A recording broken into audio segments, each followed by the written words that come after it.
So a few years ago, I heard an interesting rumor. Apparently, the head of a large pet food company would go into the annual shareholders meeting with a can of dog food, and he would eat the can of dog food. And this was his way of convincing them that if it was good enough for him, it was good enough for their pets. This strategy is now known as dog fooding, and it's a common strategy in the business world. It doesn't mean everyone goes in and eats dog food, but business people will use their own products to demonstrate that they feel that they're confident in them. Now, this is a widespread practice, but I think what's really interesting is when you find exceptions to this rule, when you find cases of businesses or people in businesses who don't use their own products. Turns out there's one industry where this happens in a common way, in a pretty regular way, and that is the screen-based tech industry. So in 2010, Steve Jobs, when he was releasing the iPad, described the iPad as a device that was extraordinary, the best browsing experience you ever had, way better than a laptop, way better than a smartphone. It's an incredible experience. Now, a couple of months later, he was approached by a journalist from the New York Times, and they had a long phone call. And at the end of the call, the journalist threw in a question that seemed like a sort of softball. He said to him, "Your kids must love the iPad." And there's an obvious answer to this, but what Jobs said really staggered the journalist. He was very surprised because he said, "They haven't used it. We limit how much technology our kids use at home." Now, this is a very common thing in the tech world.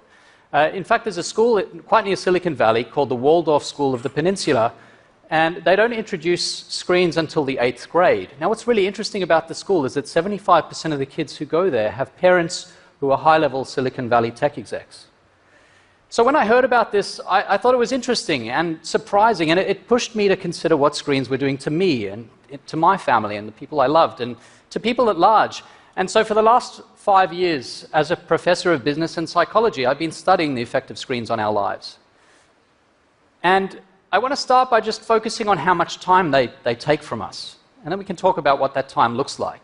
So what I'm showing you here is the average 24-hour workday at 3 different points in history. 2007, 10 years ago, 2015, and then data that I collected actually only last week. And a lot of things haven't changed all that much. So we sleep roughly 7.5 to 8 hours a day. Some people say that's declined slightly, but it hasn't changed much. We work 8.5 to 9 hours a day. We engage in survival activities. These are things like eating and bathing and looking after kids, about 3 hours a day. And that leaves this white space. That's our personal time. That space is incredibly important to us. That's the space where we do things that make us individuals. That's where hobbies happen, where we have close relationships, where we really think about our lives, where we get creative, where we zoom back and try to work out whether our lives have been meaningful. And of course, we get some of that from work as well, but when people look back on their lives and they wonder what their lives have been like at the end of their lives, you look at the last things they say, they are talking about those moments that happen in that white personal space. So it's sacred. It's important to us. Now, what I'm going to do is show you how much of that space is taken up by screens across time. In 2007, this much. That was the year that Apple introduced the first iPhone. 8 years later, this much. Now, this much. That's how much time we spend of that free time in front of our screens. This yellow area, this thin sliver, is where the magic happens. That's where your humanity lives. And right now, it's in a very small box. So what do we do about this? Well, the first question is, what does that red space look like? Now, of course, screens are miraculous in a lot of ways. I live in New York. A lot of my family lives in Australia, and I have a 1-year-old son, and the way I've been able to introduce them to him is with screens. I couldn't have done that 15 or 20 years ago in quite the same way. So there's a lot of good that comes from them. And one thing you can do is you can ask yourself what goes on during that time. How enriching are the apps that we're using? And some are enriching. If you stop people while they're using them and say, "Tell us, how do you feel right now?" they say they feel pretty good about these apps. Those that focus on relaxation, exercise, weather, reading, education, and health. They spend an average of 9 minutes a day on each of these. These apps make them much less happy. About half the people, when you interrupt them and say, "How do you feel?" say they don't feel good about using them.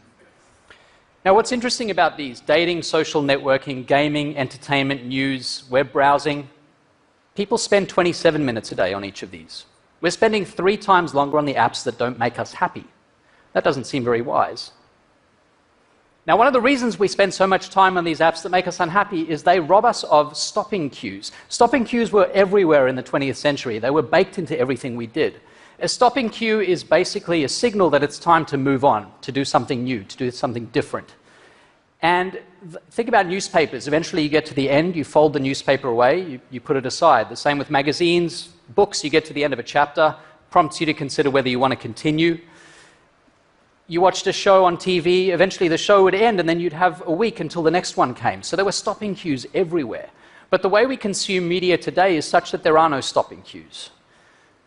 The newsfeed just rolls on and everything's bottomless. Twitter, Facebook, Instagram, email, text messaging, the news, and when you do check all sorts of other sources, you can just keep going on and on and on. So we can get a cue about what to do from Western Europe, where they seem to have a number of pretty good ideas in the workplace. Here's one example. This is a Dutch design firm. And what they've done is they've rigged the desks to the ceiling. And at 6 p.m. every day, it doesn't matter who you're emailing or what you're doing, the desks rise to the ceiling. 4 days a week, the space turns into a yoga studio. 1 day a week into a dance club. It's really up to you which ones you stick around for. But this is a great stopping rule, because it means that at the end of the day, everything stops. There's no way to work. At Daimler, the German car company, they've got another great strategy. When you go on vacation, instead of saying this person's on vacation, they'll get back to you eventually, they say this person's on vacation, so we've deleted your email. This person will never see the email you just sent.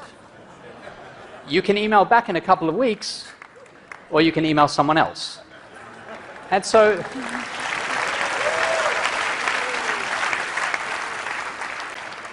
you can imagine what that's like. You go on vacation and you're actually on vacation. The people who work at this company feel that they actually get a break from work.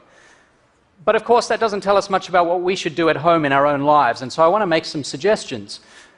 You know, it's easy to say between, say, 5 and 6 p.m., I'm going to not use my phone. The problem is 5 and 6 p.m. looks different on different days. I think a far better strategy is to say, I do certain things every day. There are certain occasions that happen every day, like eating dinner.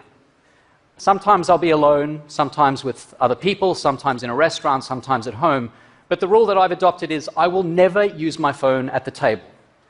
It's far away as possible. Because we're really bad at resisting temptation, but when you have a stopping cue that every time dinner begins, my phone goes far away, you avoid temptation altogether.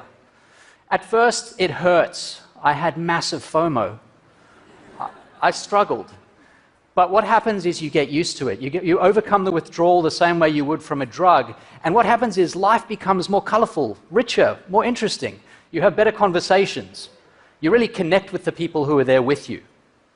I think it's a fantastic strategy. And we know it works because when people do this, and I've tracked a whole lot of people who've tried this, it expands.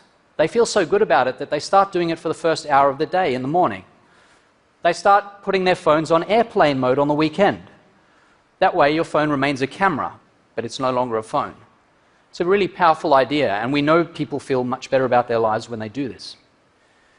So what's the take home here? You know, screens are miraculous. I've already said that, and I feel that it's true. But the way we use them is a lot like driving down a really fast, long road. And you're in a car where the accelerator is mashed to the floor. It's kind of hard to reach the brake pedal. And you've got a choice. You can either glide by past, say, the beautiful ocean scenes and take snaps out the window, and that's the easy thing to do. Or you can go out of your way to move the car to the side of the road, to push that brake pedal, to get out, take off your shoes and socks, take a couple of steps onto the sand, feel what the sand feels like under your feet, walk to the ocean and let the ocean lap at your ankles. Your life will be richer and more meaningful because you breathe in that experience and because you've left your phone in the car. Thank you.